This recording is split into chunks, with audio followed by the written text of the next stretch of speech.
Good evening, everyone. Can I please call for a motion and a second to reconvene the public meeting? Motion. Second. All in favor? Aye.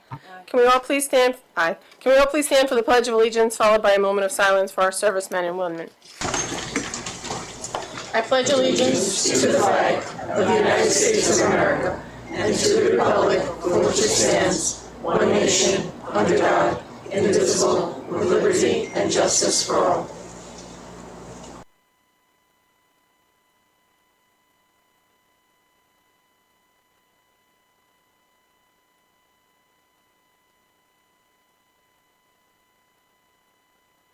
Thank you. Will the district clerk please call the roll?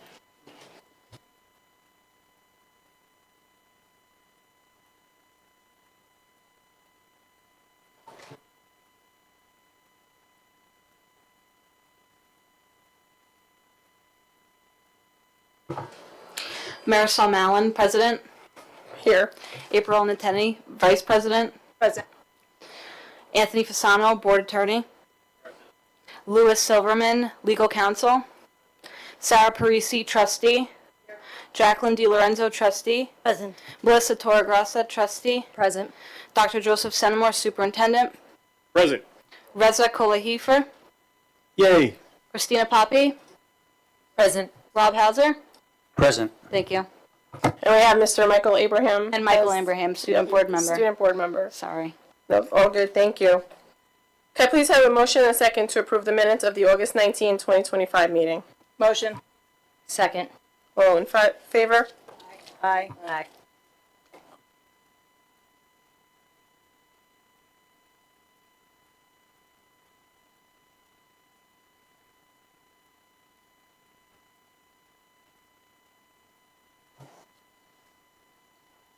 I will now open the floor for the first open public comment portion of the agenda. I will call individuals forward one at a time. Please wait for my acknowledgement before stepping up to the podium. You should have received a number card from security on your way in. If you have not, please see a security guard in the back of the room. Any person wishing to address the board shall address the board president. Comments should be kept as brief as possible and relate to school matters only.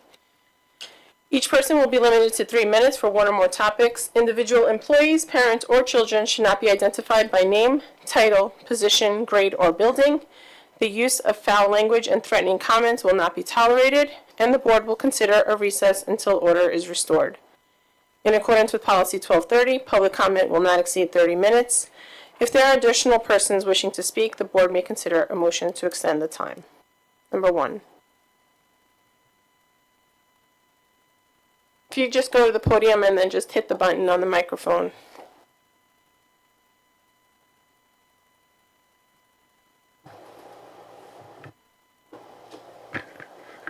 Good evening, everyone.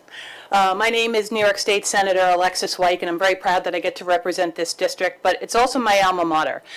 It was also my parents' alma mater, so I'm a second-generation T-Bird. I'm here tonight to speak in support of keeping the name of the T-Birds and maintaining the mascot. I know it's not the ultimate where we keep the Thunderbirds as our mascot and our name, but I fought very hard for this. I have a piece of legislation in the New York State Senate to try to maintain and not have anything changed. But I think the deal that we have currently, which allows us to remain T-Birds, everything I own says T-Birds on it anyway, I think it's a good resolution. Sure, we'd like to have everything perfect, but that's what compromise is about. Being able to go back to Thunderbirds, should the New York State law change, I think is also acceptable. Again, I've fought very hard for this. I've written letters to the president. I've spoken personally with the Department of Education Secretary Linda McMahon. I've been fighting for this as soon as the change came down in 2023. And this, I think, is an acceptable solution, and I hope that you all consider it and support it as I do. Thank you. Thank you so much. Number 2.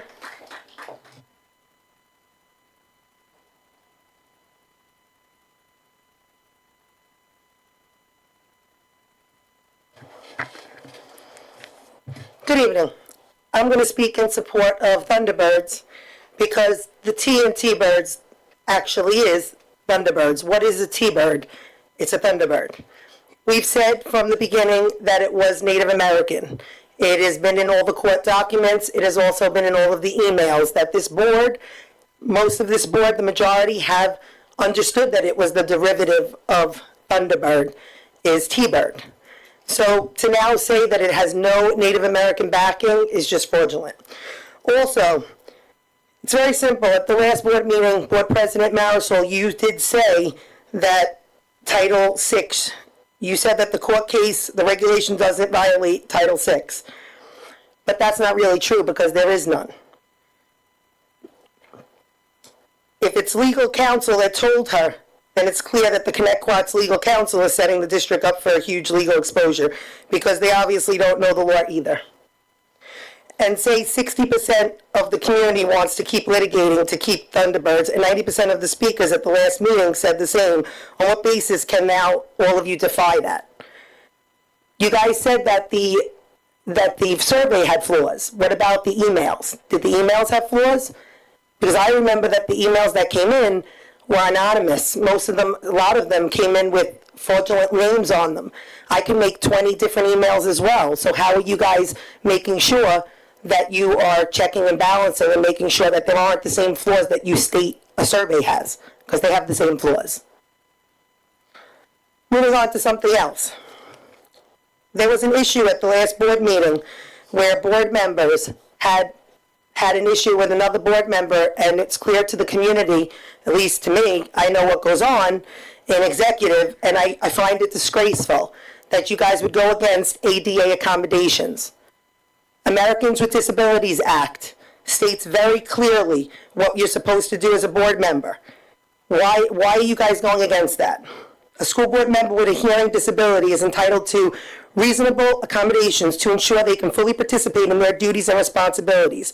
The goal is to provide effective communication and equal access. It's very simple. If you look it up, it'll explain to you guys about policy and procedural modifications, which are clear in the law that flexible seating, positioning a member where they can best hear speakers and interpreting should be done. It shouldn't be 3 or 4 board members ganging up on one over that nonsense. But you guys are at a contentious board, right? You guys are doing what's best for the kids, right?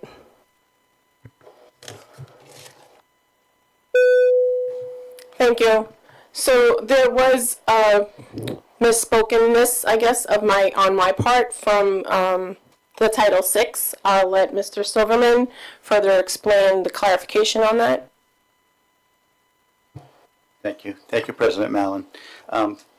We did, in preparation for the meeting, write up some talking points for President Mallon.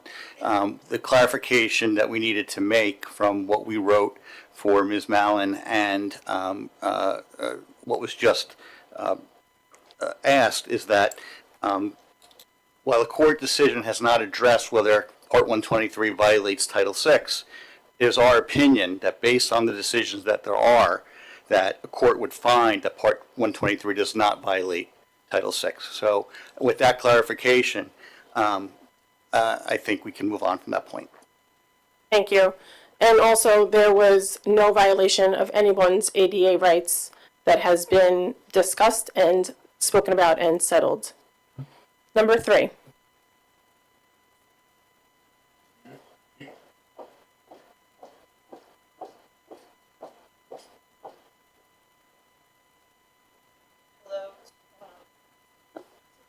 Perfect. Yep. Yeah, good. Perfect. You can hear me? Okay. Thank you very much for allowing me the opportunity to speak. Hello to our superintendent and members of this body. I appreciate your time tonight. My name is Trish Bergen. I am currently a Suffolk County legislator.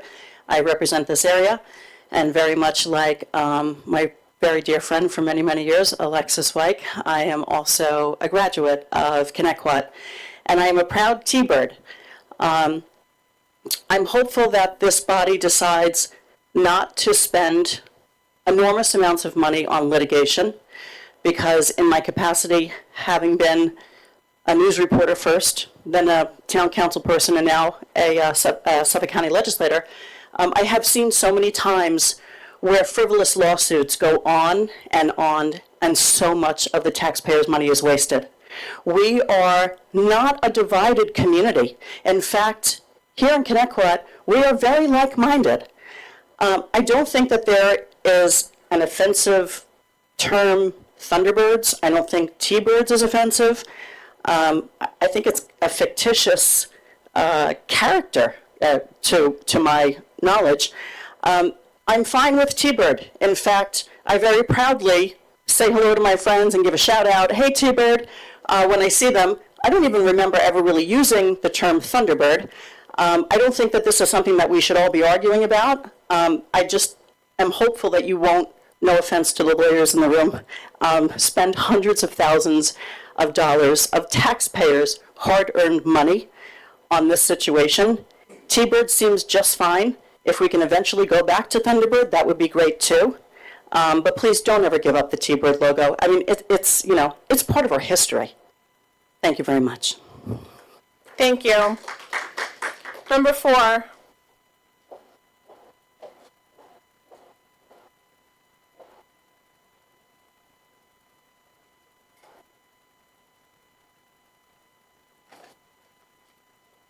Good evening. Could you explain what our adopted rules of parliamentary procedure, Robert Rules, provide for a consent agenda listing several items to be approved by the board in a single motion? Items may be removed from the consent agenda at the request of any board member. What does that mean? So during the consent agenda, there are numerous items that we can blanket approve all at once, or we can have items pulled for separate votes. Okay, so if there are 12 items, one of them being something that's very favorable and no one would object to, and one that is a bit contentious, like the Thunderbird issue. So what you're saying is, when you approve that block, you're also approving the item that is in contention. No? So if there is no objection from the board, yes, that item would be approved. If there are board members that would like it separate vote, then that item gets Okay, pulled. are there any board members? That item is being pulled tonight. What? That item is being pulled tonight. It's already been pulled? It's being pulled, yes. Okay, great, thank you. I looked back at the video of the previous meeting, and I couldn't help but make some observations. I tried to be very objective. I also did a lot of research on my own, okay? It seemed that there was overwhelming community support for keeping the Thunderbird name. The logo was a source of pride and inspiration. It was never used at any point in time in a demeaning or derogatory way. The few that spoke in favor of removing could not give reasons as to why they were offended. And this included conversations that I had with some of the people that wanted it removed after the meeting was over. They could not state a reason why they found it offensive, okay? Versions of the supernatural thunder deities existed in cultures throughout the world. No one owns bragging rights to thunder or bird, okay? The board may have jumped the gun by negotiating an agreement without more input from the community. Agreeing to the existing settlement proposal will not end the lawsuits, okay? Federal Department of Education is sympathetic to keeping the Thunderbird name. As educators and decision makers, ask yourself this: which American native group do we align ourselves with? The National Congress of American Indians, who initiate endless lawsuits and seem to be litigating their culture out of existence, or the Native American Guardian Association, formed to stop the eradication of their culture, whose mission statement is educate, don't eradicate. Educate, don't eradicate. Now, a little interesting side note. American Indian, the National Congress of American Indians, Native Americans are not from India. I find it interesting that that organization, I don't mean to interrupt. I just need you to wrap up your comments. Your 3 minutes are. say that again? I just need you to wrap up your comments if that's okay. Okay, so I just find it interesting that the National Congress of American Indians that follows all these lawsuits call themselves American Indians. Okay, they're not from India. Most Native American tribes refer to themselves as Native Americans, not Indians. Thank you. Number 5.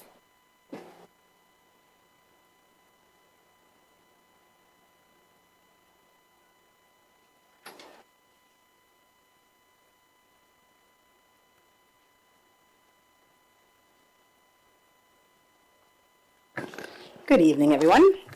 I'd like to start by saying that my pride in our district is Connecticut pride. T-bird pride, Thunderbird pride, bird pride, pigeon pride. It's all semantics. I am Connecticut to the heart, and that's what makes me who I am. I would like to share with you an email that was sent on behalf of my daughter, who is now at college, because she graduated with the amazing community that we have here at Connecticut. Hi, my name is. I am a 2025 alumnus of Connecticut Central School District. I'm calling on you to end this fight and accept the T-bird compromise. Wasting taxpayer dollars to save our mascot is an unacceptable way when we should be hiring teachers and doing so many other things for our community. This litigation is wasting time, money, and energy that should be spent on students, not lawyers. Our community is fractured, our focus is diverted, and for what? We are already T-birds. This identity is strong, it is ours, and it is no longer needs to be defended in court. Continuing this battle only hurts the very people that you are elected to serve. Students deserve stability and unity in our schools, and not to be caught in the middle of this endless controversy. I lived through polarizing times at Connecticut High School with the pride flag and so many other things. It is unfair to expect that today's students should carry this as well. This is the moment to lead. Choosing a compromise is not weakness, it is strength. It is putting students first. It is ending a fight that never should have gone this far. Do what is right, do what is responsible, end the litigation, accept the compromise, give our students and alumni peace. With lots of opinions, you know who I'm speaking of. Thank you. Thank you. Number 6.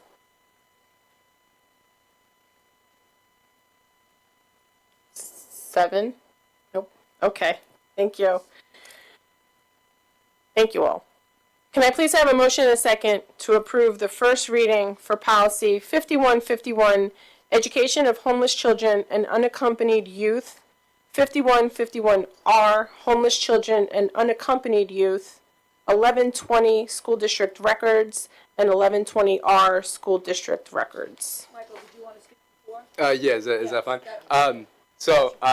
This is not me taking a side either way, but I just wanted to share that today, on the first day of school, I tried to talk to some students about how they felt about a potential change in name.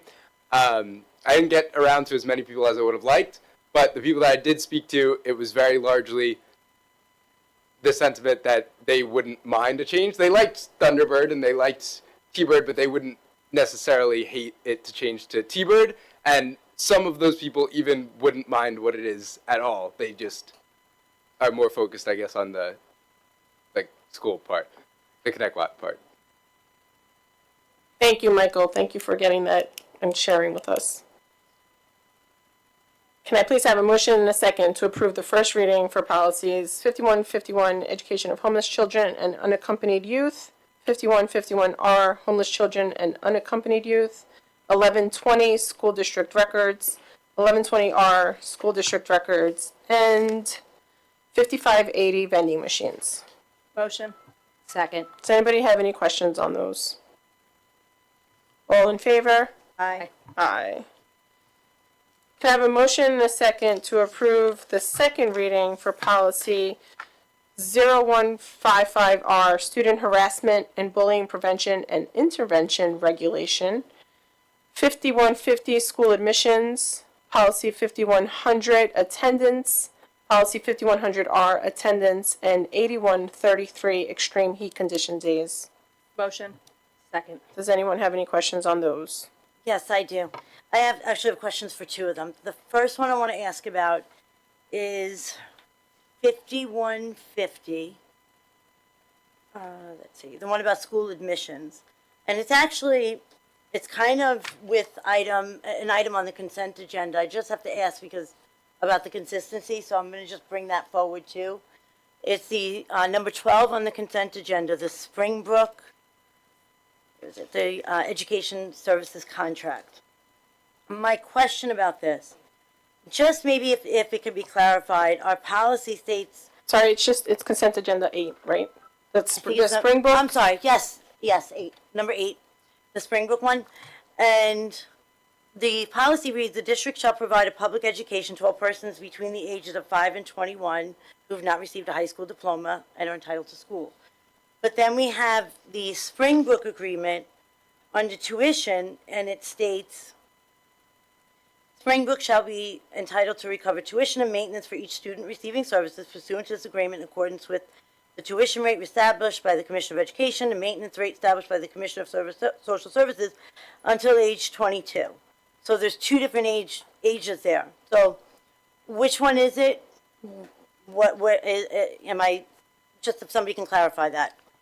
Sure. So your policies are written by the New York State School Boards Association, which you have elected to make as your policy service. Policy 5150 is verbatim the recommendations from NYSBA as to their language. The language comes straight from the statute from ages 5 to 21. Recently, there was a opinion of counsel from the New York State Education Department that required it to go up to the age of 22. That was based on a Second Circuit case that recently was litigated. The third department has held that is consistent, but NYSBA has not yet updated their policies. I don't believe that they're going to. But your contract and your policy are consistent with the law. Okay, thank you. Thank you very much. My other question from this particular part of the agenda is on policy, the one on the extreme heat condition days, 8133. 33. Last meeting, we already waived the first reading and it approved it as a second reading. And last time, it actually stated in there, when the temperature of an occupiable educational support service space reaches 82 degrees Fahrenheit, the district must take actions, which is something I know the CTA president wanted in there. We approved it like that, and now it's back on the agenda for a second reading again. So and it went back to May. So what happened there? There was a little clerical error when we approved it at the last meeting, and the policy that was actually on the agenda said May. So we approved the May again. So now we're approving the must today. But it says May. Today? Yeah. It says It May said must again? last time, and it says May today. It said May twice, and then today says must. I'm still seeing May.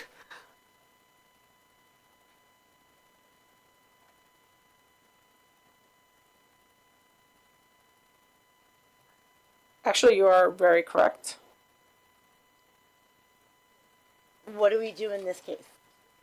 We would have to make a motion to adopt it separately and upload the correct policy. Right? Am I right? You just remove it, or you could table it, and then vote on the rest of the motion.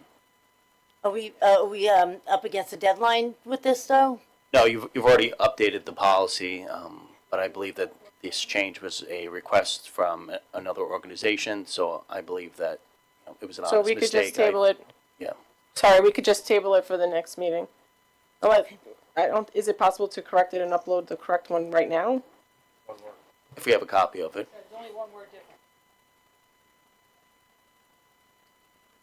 So perhaps we can just go to the next motion and allow Sabrina to do that, and then we can go back to it. Perfect. Yes, good catch, Ms. DiLorenzo. Can I have a motion and a second to rescind the following policies? 5152R, admissions of non-resident students. 5152E, affidavit of residence form. 5152E.2, parent affidavit. 5152E.3, custodial affidavit.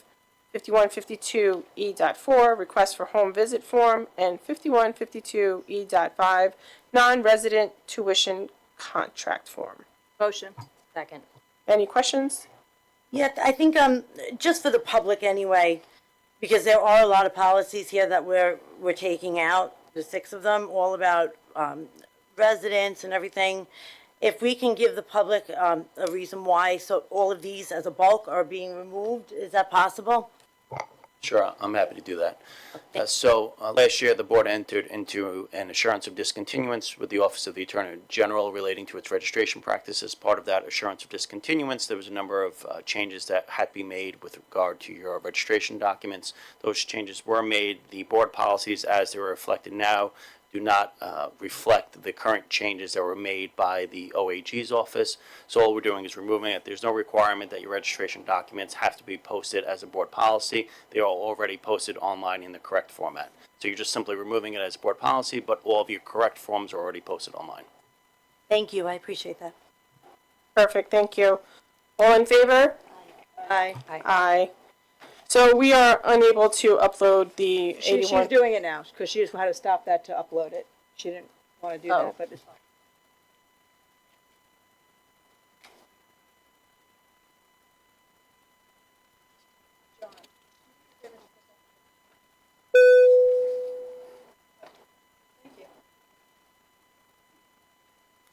Can I please have a motion and a second to approve the treasurer's report for June 2025, the cash flow report, and the overtime reports from July 1st, 2024 through June 30th, 2025? Motion.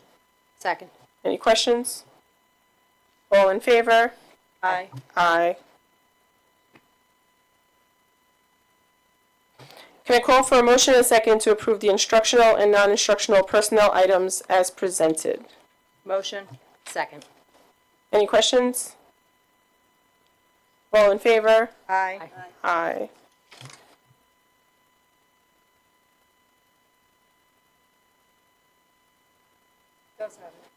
Okay. Can I please have a motion and a second to approve the second readings for policy 0155R, student harassment and bullying prevention and intervention regulation, the 5150 school admissions, policy 5100 attendance, policy 5100R attendance, and 8133 extreme heat condition days with the word must in it. Motion. Second. Any other questions on those? All in favor? Aye. Aye.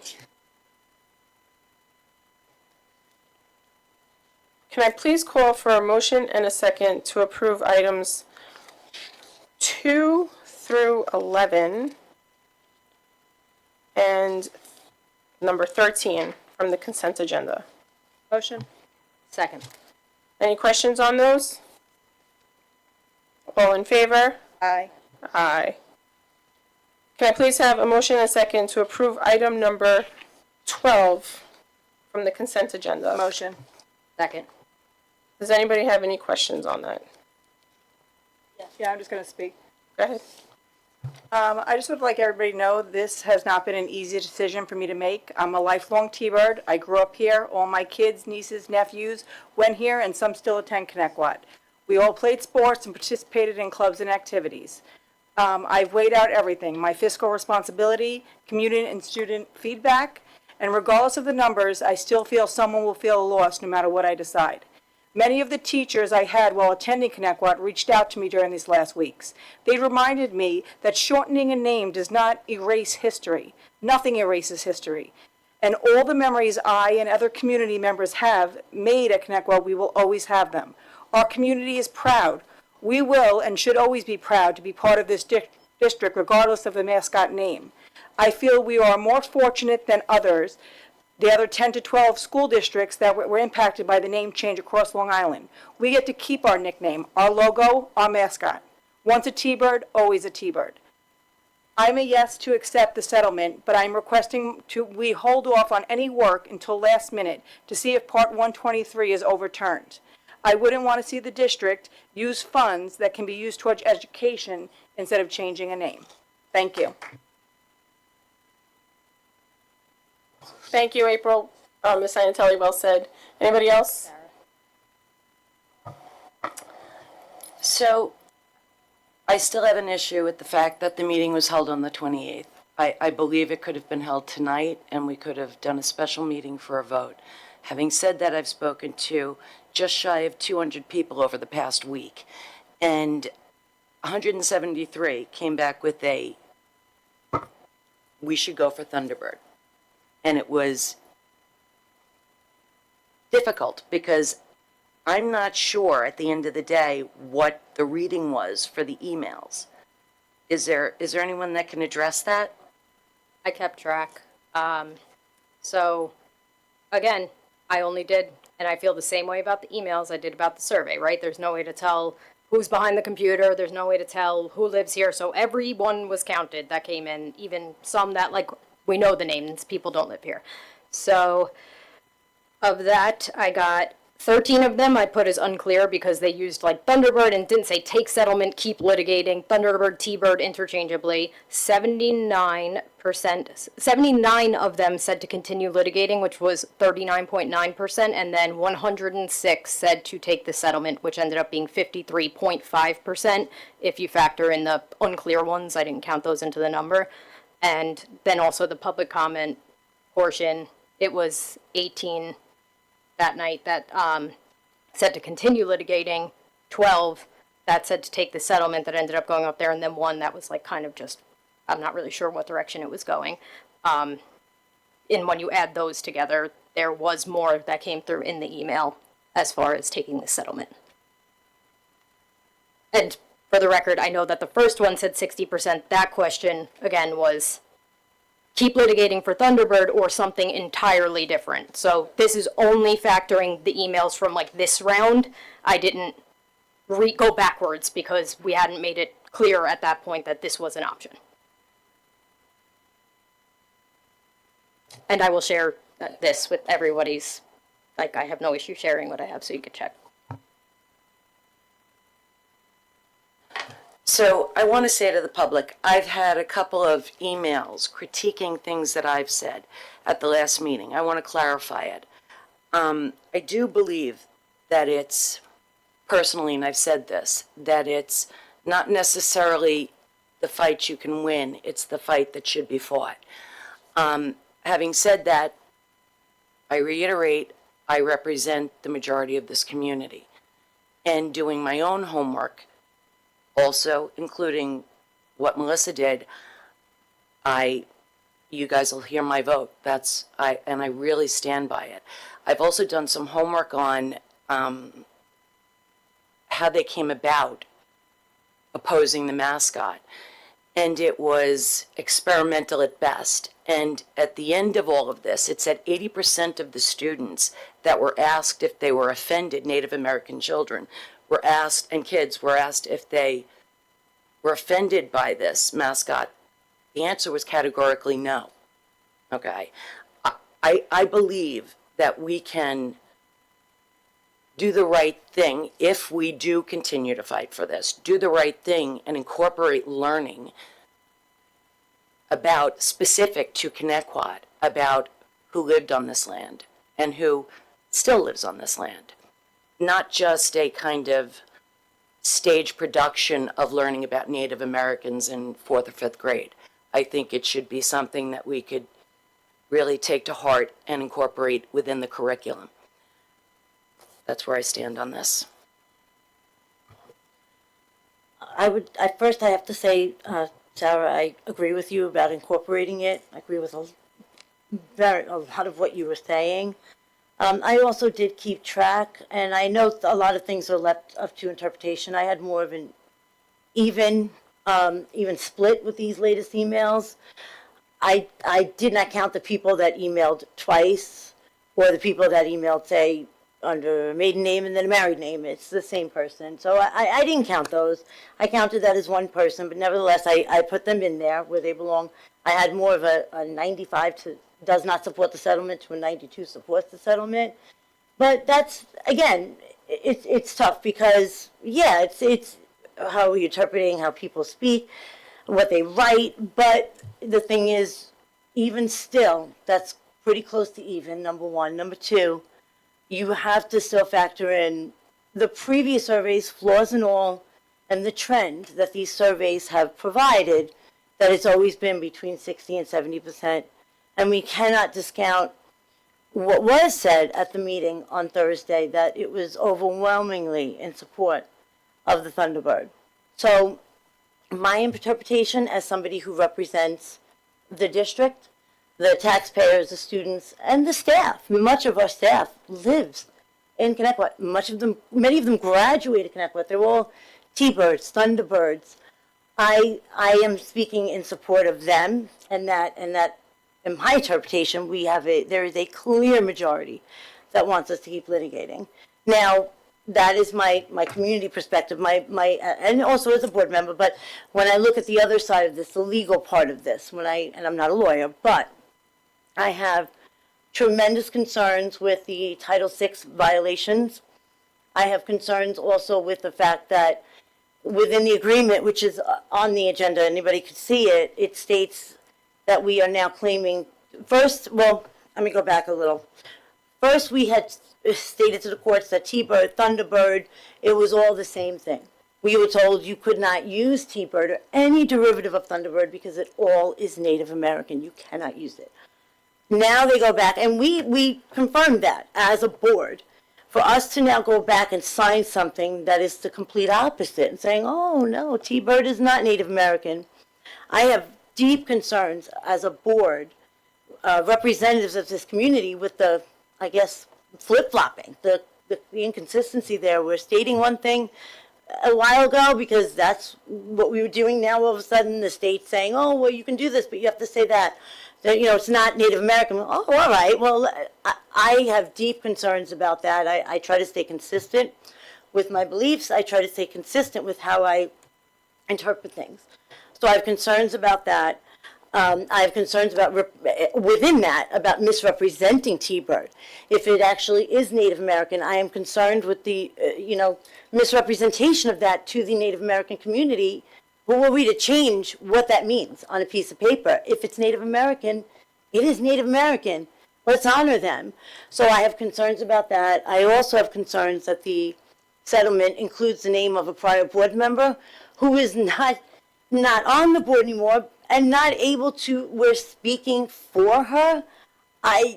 That bothers me as well. I don't like how this is written. I don't like the legal part of it. And the last thing I want to say is, while this is all to drop a litigation, which I get, I don't want to waste, it's my money too. I do not want to waste more money on litigation, of course not. But as Sarah said at one point, you have to do what's right, number one. And number two, the other side of this, we already were hit with the OCR, the federal, a problem there. So there's a potential lawsuit. And then we also received a letter from the Native Americans Guardian Association, another lawsuit. So we're going to sign something to end one just to potentially have two. That makes no sense to me, especially we're at a point now, we have, 6 months before we hit that March deadline. Why are we signing anything at all? I am, which is pretty obvious, I guess, by now, I am not for this settlement in any way, shape, or form. I am an absolute no for this. I'll gladly say no again when it comes around, but these are my concerns, and that's, I wanted to put that out there before the official vote. Thank you. Do you want me to address some of what was just said? Trustee DiLorenzo, let me address some of the things that you just mentioned. With respect to the former board member's name being in the settlement agreement, she's not a party to the settlement agreement, but she's in the case. She's in the case caption. That's the name of the case in the court. So there's no way to take that name out, and she's continuing on with her case. So I understand what you're asking, but that's just the way the agreement is formatted as far as the case caption. She is not one of the settling parties, as we all know. With respect to the Title VI and a potential lawsuit or lawsuits based on that, we responded to the OCR complaint. I think we put forward a very strong response to that OCR complaint and data request.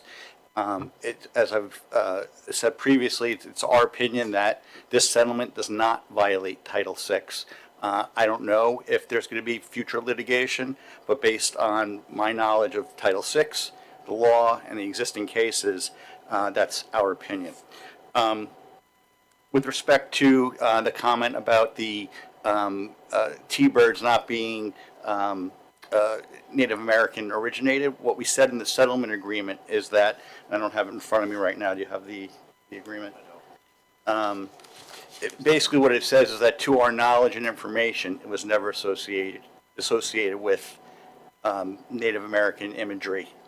So while I see your question about it being a flip-flop, it's a result of a negotiation and a compromise between the state and the district. I just wanted to respond to some of those comments. Thank you, and I appreciate that. I always appreciate the legal side. But with all due respect, and I really mean this, an opinion that we wouldn't be violating is exactly that. It is an opinion. We would only have to see, when it gets there, what's going to happen with that. And as far as the, what was the last thing that you had just mentioned? Yes, even if you want to say, now we're saying, it's still, the fact of the matter is, we stated at one point that T-bird is Native American. Whether you want to turn around and say now it's not just so that we can accept a settlement and change our stance, and I get exactly what you're saying. Personally, I don't agree with that. So thank you again. I appreciate everything you're saying. I am still an absolute no. Just one more thing. I would be exceedingly happy to see the dancing bird go. I think that the Thunderbird is representative of really what we want our children to do, which is soar. It's got several different meanings, but the Thunderbird is very important. Having said that, again, I represent the majority of the community. I can only go by who I asked.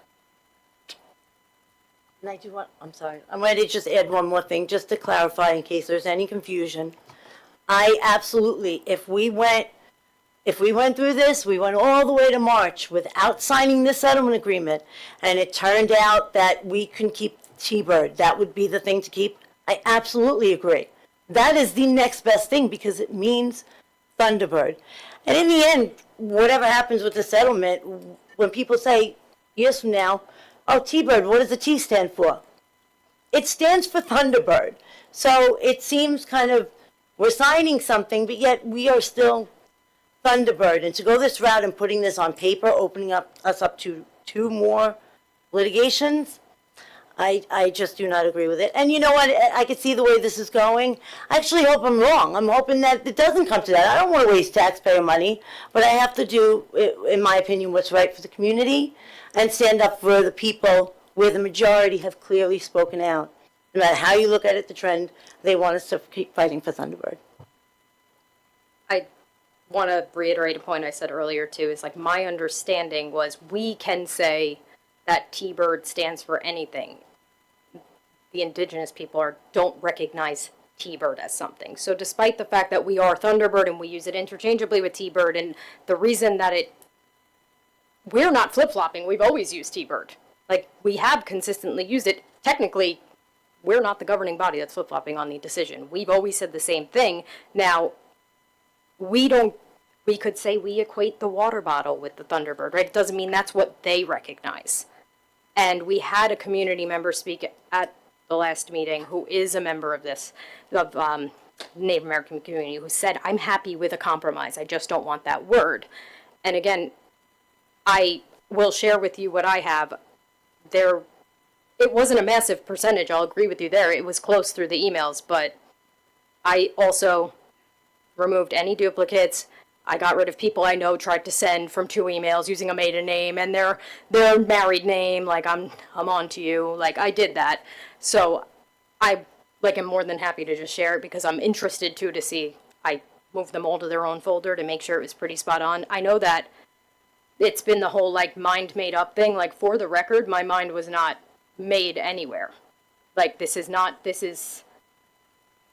easy in the sense that there's going to be a large group of people mad no matter what the decision made is, and that's just the reality, right? Like, that's what we were elected to do, was to represent, and that's what we have to do. But I also, for the record, very much thought about this. I didn't just sit back and be like, oh, well, I'm ignoring. And I agree. The majority of people at the last meeting indeed did lean one way, but that doesn't mean that that sample size of 28 is representative of the whole community either. Like, people work night jobs, people, like, it's an in-person is harder to get to than email.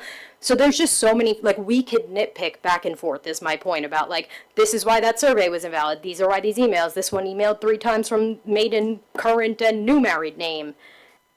There's always going to be a flaw at the end of the day, right? And I am truly, from the bottom of my heart, like, exhausted with being told I'm corrupt, I'm this, I'm that. Like, this whole time, regardless of what anybody believes, I have read every single email that has come in.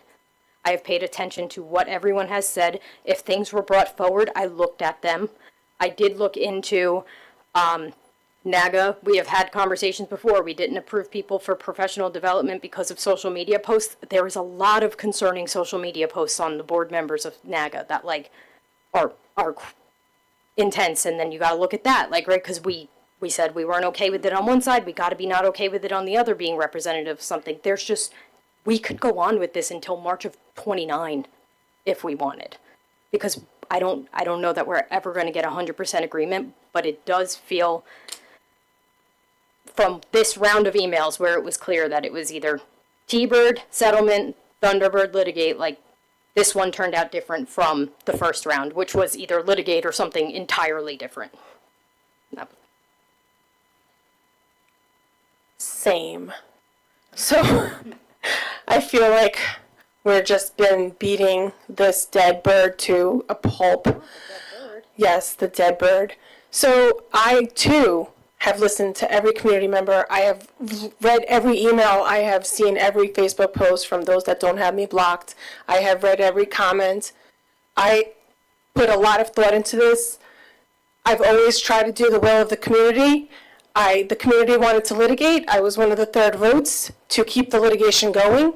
I have always been here to represent the community, and that is what I feel I am going to do when I vote tonight.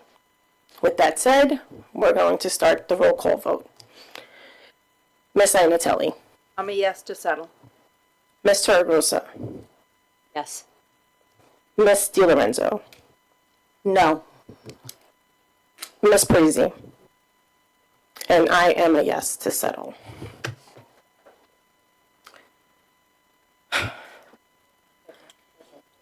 Can I call for a motion and a second to approve item number 14 from the consent agenda? Motion. Second. Any questions? This is the...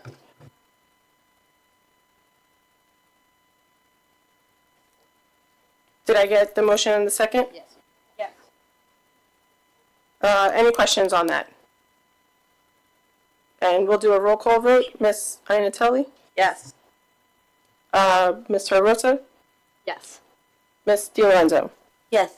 Ms. Parisi? Yes. And I am a yes. So we are now up to the discussion items. Superintendent update, Dr. Senamore. Thank you, Ms. Mallon, and good evening, everyone. What an absolute magnificent first day of school, from the beautiful weather to the smiles of our staff to the excitement of our students. I had the opportunity to get to the bus yard nice and early to see those first few buses pulling out. Thank you to our bus drivers and our matrons and our mechanics. And then I made the rounds to all of the schools. Thank you to all of our students, staff, parents, and community for making today a great opening of school. Last week, we welcomed back our staff, and on Superintendent's Conference Day, we treated to fabulous motivational guest speaker John Paul Gonzalez and his inspirational message of being all in, which Connecticut has incorporated into our theme for this school year. Thank you to the board for your support in bringing Mr. Gonzalez to the district. He'll be returning to visit the high school later this month. Thank you to our partners in the Youth Enrichment Services, also known as YES, on securing the necessary grant funding. High school athletics are in full swing now with scheduled games and matches, and the middle school teams will be starting up shortly as well. Be sure to come out and support our student athletes. Looking forward to all of the back-to-school nights this month, where we can further the partnership between the schools and the homes. If you can make it, we encourage it. All of our staff and our buildings do a great job with the back-to-school nights. I want to express tremendous appreciation for our parental organizations such as ORBA, those are our music and arts boosters, PTA, SEPTA, athletic boosters. You are encouraged to learn all about them and consider joining. Many of them have meetings coming up. I know ORBA has a meeting tomorrow night, and all of our other PTAs in all the buildings, SEPTA, whether they have meetings in person or virtual. Please learn about them and please join. I also want to thank all of our civics associations. I say it all the time. We have very active civic groups across Connecticut, as well as Rotary, and a special thanks to Rotary for their back-to-school supply donations. Wishing everyone an outstanding 2025-26 school year. Thank you. Thank you. We have a motion on the floor for a revote on one of the consent agenda items. So I would call for a motion and a second to revote on consent agenda item number 14. Motion. Second. All in favor? Aye. Aye. Miss Iannatelli. Yes. Ms. Targosa. Yes. Ms. DiLorenzo. Yes. Ms. Parisi. No. Okay. My mistake. And I am a yes. Thank you. We don't have any Board of Ed committee reports. For Board of Ed topics, we have building walkthroughs. Ms. DiLorenzo.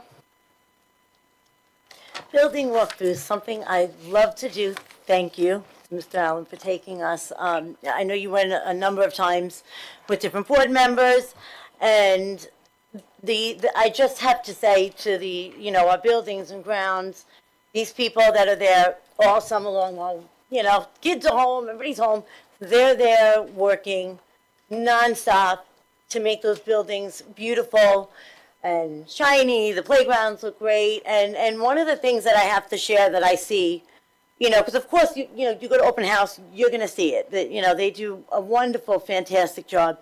But one of the things that I see when I'm on these walkthroughs is that, my house, I take care of my house. I'm proud of my home. I live there. My children are there. That pride, I'm going to be really corny.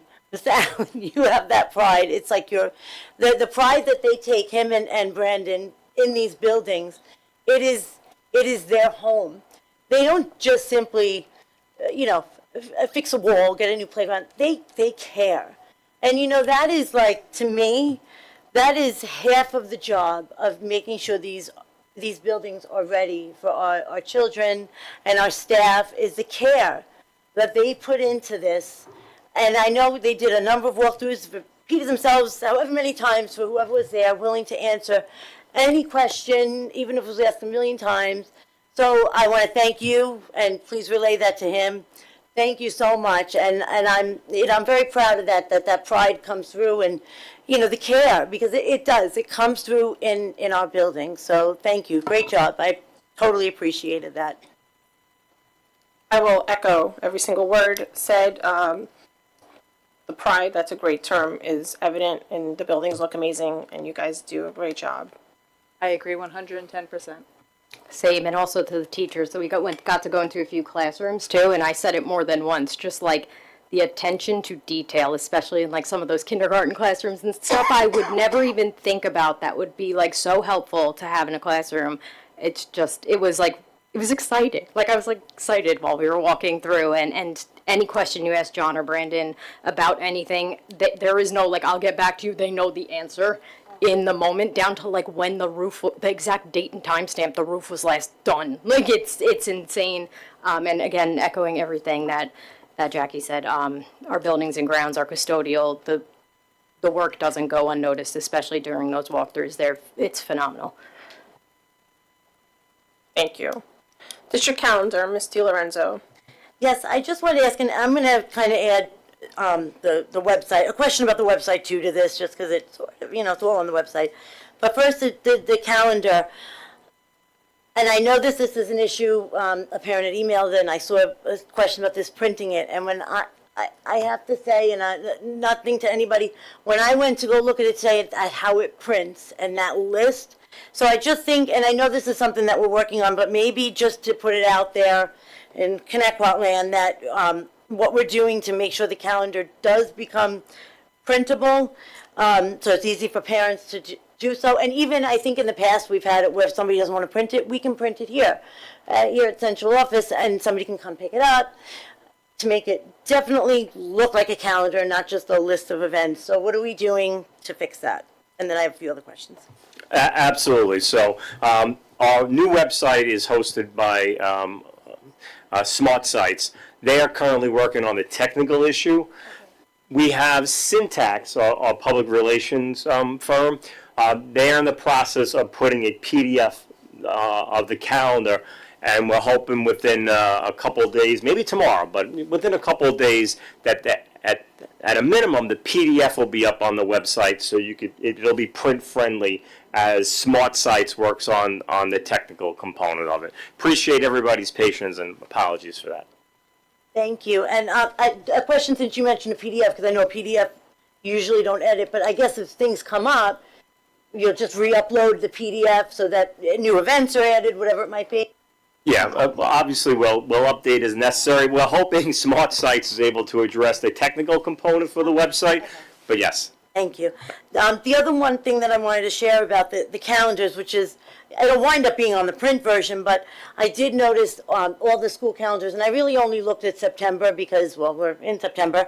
The back to school nights, while they're all, this is just an example, on the individual schools, the 10 buildings, the main calendar had, I think, just Slocum, I think only one school. So I just wanted to bring it up that maybe the main calendar is synced with the school calendars. And I did not check the other months, I will admit, but I did notice for September, not everything that was in September in the school ones was on the main one. That probably should have everything. So maybe that could be synced. And my other question, which is not about the calendar, but just about the website, is the virtual backpack. I know a lot of people, parents will use it, they'll go there, they'll look for events that are going on, and organizations use it, they'll put their flyers in there. And I could not, maybe it was just me, I could not find on the website unless I did it in a search. If it's not somewhere that's in like a drop-down menu, can we put it somewhere, since that's something that was always very obvious on our website? If I may. So I do believe that it was the recommendation of the website committee to do away with that virtual backpack. Because what happened was it became kind of a collection ground for information that wasn't featured in a way that was kind of forward-facing to the community, right? So you had to go back into the backpack in order to find items. So I do believe that that was resolved by the committee, and all of those updates should be occurring over Parent Square and through our website. I can verify that for you. Is there something in particular that you were looking for aside from the backpack as a repository in terms of information that maybe people are seeking that they're not finding? Yeah, not necessarily specifically, just that, community members that are looking to see what's going on, they don't have kids in the school, they graduate already and could not find that information. They like to be updated, and finally found it just by searching virtual backpack in the search bar, and then everything popped up by school, which was great, but I didn't know if that could be, I didn't know where we were at, if that would be or could be brought more to the forefront, or like in a drop-down menu or something. So let me see what's possible in doing something like that. Thank you, I appreciate it. If it helps The website is a little over a couple days over a month old, so getting feedback from our staff and parents and community is good, and wherever we could further tweak. We want this to be as user-friendly as possible. We had a committee that spent a lot of time, got a lot of great input on it, but it can continue to be a work in progress, so we can continue to make it better and better. Yes, thank you. And I was going to say, part of what we did when we were on the committee is we actually got, just so people understand that how we arrived there, we got a printout of the most visited websites within our website. We actually got the traffic numbers, what was being searched, what wasn't. But it was also supposed to be that, if I recall the conversation, the information wasn't supposed to be just like dumped somewhere and hidden where you can only search for it. It was supposed to almost be like pulled out and more evident, not less. So right? Like it wasn't supposed to just go missing into a search bar. It was supposed to not just kind of all go in one place that if you didn't know to go there, you knew nothing. But it's sounding like that's not, it's new. It's new. No, and I totally appreciate that with anything. And honestly, the only way we're going to find these things is now school started. So people are looking. So that's why, and I totally appreciate all the work that the committee did. And I get it. It's a huge website, 10 buildings, so there's a lot to put on there. So I absolutely appreciate that. And I appreciate you looking, further into this. The feedback is important. Thank you very much. Thank you. Mr. Ibrahim, do you have anything to share from the student body? I shared it earlier, but I think the main thing, because we're only one day into school, so I haven't really had a chance to talk to people too much, but the only thing that I did talk to students about was how they feel about it changing. And like I said earlier, they were largely okay with it. Great, thank you. I will now open the floor for the second open public comment portion of the agenda. I will call individuals forward one at a time. Please wait for my acknowledgement before stepping up to the podium. You should have received a number card from security on your way in. If you have not, please see a security guard in the back of the room. Any person wishing to address the board shall address the board president. Comments should be kept as brief as possible and relate to school matters only. Each person will be limited to 3 minutes for one or more topics. Individual employees, parents, or children should not be identified by name, title, position, grade, or building. The use of foul language and threatening comments will not be tolerated, and the board will consider a recess until order is restored. In accordance with policy 1230, public comment will not exceed 30 minutes. Any persons wishing to speak, the board may consider a motion to extend the time. Number 6.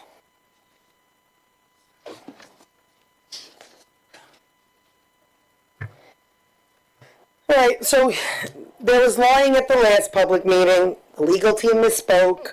Marisol misspoke about Title VI. In reality, everybody lied. Your own lawyers clearly don't know the law again, and now based on bad and false legal advice, you're moving ahead with a clear Title VI violation. Here's the bigger issue. The lawyer is not just lying again, but I'm explicitly named and referenced in this agreement. Explicitly. That's not an opinion, that's explicit. And that's from other lawyers. It explicitly says, I am an interested party in this. That is if any of you actually read what you just agreed to. Because I do know that many of you don't read. I appreciate that you two do. But apparently 3 of them don't. Also, is T-Bird's name derived from indigenous people? Does it have indigenous roots? Or are you guys eradicating an indigenous name, Thunderbirds, in favor of a non-indigenous name in T-Birds? Which is it? Because you can't have it both ways.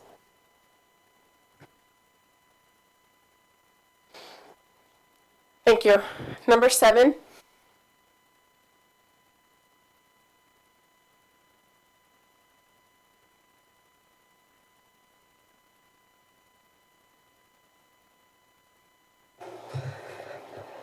I like reading, so when I saw the agenda, I saw that the settlement is on the agenda, and I started reading through it. Can somebody explain what the difference is between the plaintiffs that are on the suit and the settling plaintiffs in this settlement? I'll handle that.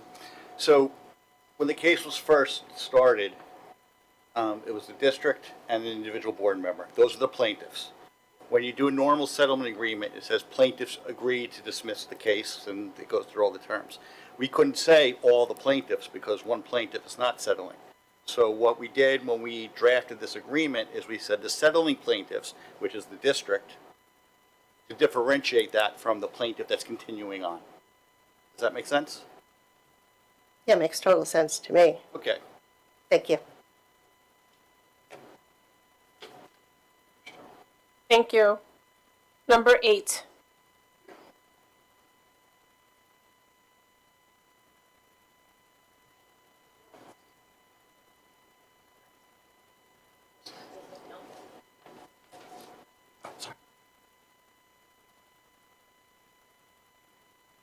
Just the button on the right, on the bottom. Alrighty. Just a question, and I'm not an attorney, but aren't you supposed to petition the court to have a name removed off of, So she's not being removed off of the case. The case is still going forward. The caption, unless, when we're out of the case, it'll be up to those parties that are left, the state and the one continuing plaintiff, to change the caption if they want. so the settlement that is now in agreement still has her name on it? Because that's the name of the case. So when a case is started, let's say I start a case with my wife. It says me and my wife against defendant. This case started district and individual board member against state and the regents and everybody else.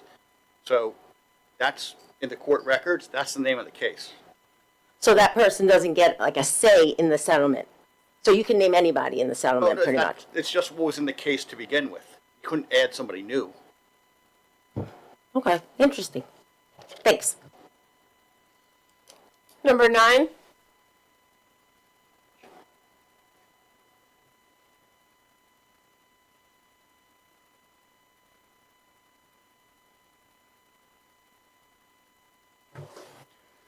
Does this settlement guarantee that there'll be no further lawsuits pertaining to this? It does not. Okay, so, because I know the Native American Guardian Association said that they were going to initiate a lawsuit if we agreed to this. I'm assuming you're aware of that? Okay, so we traded one lawsuit in for another? There's always a possibility for lawsuits. Say that again? There's always a possibility for lawsuits. Okay, so that's a yes, right? Okay, thank you. Number 10. All right, can I call for a motion and a second to adjourn the meeting? Motion. Second. Thank you all. Have a great evening. Sorry. Aye. Now have a good evening.